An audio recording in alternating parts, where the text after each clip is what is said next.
L'idea della nuova Sardegna di Sardinia Post, di costituire un luogo, un momento di dibattito, di discussione articolata peraltro territorialmente, perché si diceva che a Sassari è già stato svolto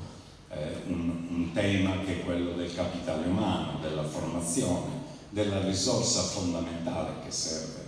per qualunque cambiamento. Stasera illustrissimi ospiti si cimenteranno con la questione relativa alla ricerca e all'innovazione tecnologica. Insomma, pensiamo che approfondendo questi temi, quello dell'energia, quello delle infrastrutture materiali e immateriali e quello della formazione, si possa cogliere un'opportunità che la Sardegna ha e che è data dal fatto che una coincidenza favorevole, che è quella di avere